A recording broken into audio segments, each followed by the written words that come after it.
అందరితో చెప్పిన. ఈరోజు నేను మీ అందరితో మటర్ గోబీ కర్రీ ఎలా చేయాలో చూపిస్తున్నానండి. ఇది ఫ్రోజన్ పీస్ కానీ ఫ్రెష్ పీస్ కానీ ఉంటే టేస్ట్ అనేది చాలా ఎమ్మీగా ఉంటుందండి. సో బెటర్ వాటితో ట్రై చేయండి.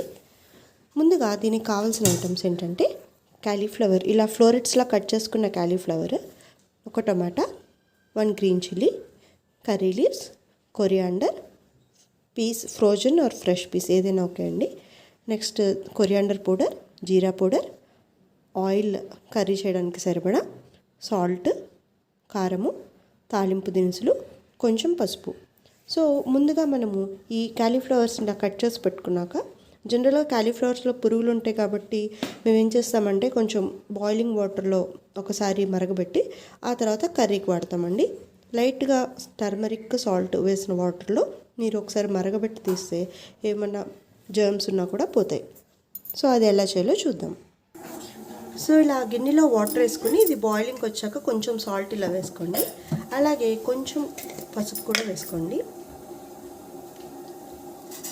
ఇప్పుడు దీంట్లో మనం కట్ చేసి పెట్టుకున్న క్యాలీఫ్లవర్స్ వేసి ఒక 2-3 మినిట్స్ బాయిల్ చేద్దామండి. మంట ఫుల్ హై మీద పెట్టుకుని వేసుకోవాలి. సో ఇప్పుడు పొయ్యి మీద బాణీలు పెట్టుకుని దాంట్లో కొంచెం ఆయిల్ వేద్దామండి.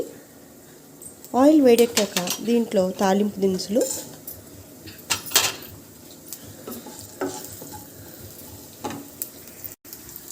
ఇప్పుడు ఇందులో కరివేపాకు, మనం కట్ చేసి పెట్టుకున్న టమాటా ముక్కలు ఉన్నాయి కదండి అవి కూడా వేసేద్దాం.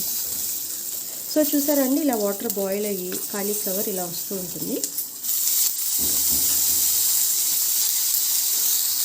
ఇప్పుడు ఈ టమాటాలు మగ్గాక మనము అక్కడ ఉడకబెట్టి పెట్టుకున్న క్యాలీఫ్లవర్ వేసి ఉప్పు వేసి ఒక 5-6 మినిట్స్ వేస్తే కర్రీ రెడీ అయిపోతుంది. అలాగే పీస్ ఉన్నాయి కదండి అవి కూడా వేసేద్దాం. ఫ్రోజన్ పీస్ అయితే లాస్ట్లో ఒక 2 మినిట్స్ ముందు వేసుకుంటే సరిపోతుందండి. ఫ్రెష్ పీస్ కాబట్టి మనము కొంచెం ముందు వేస్తే క్యాలీఫ్లవర్తో పాటు అది కూడా చక్కగా ఉడికిపోతుంది. కొంచెం సాల్ట్ వేసి ఇప్పుడు మూత పెట్టేద్దాం.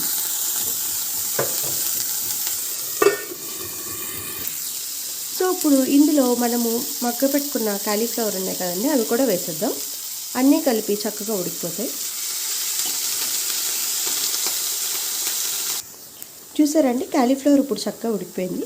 ఇందులోనే మనము తగినంత కారము, కొరియాండర్ పౌడర్, జీరా పౌడర్ అన్నీ వేసి ఒకసారి కలిపేసుకుందాం.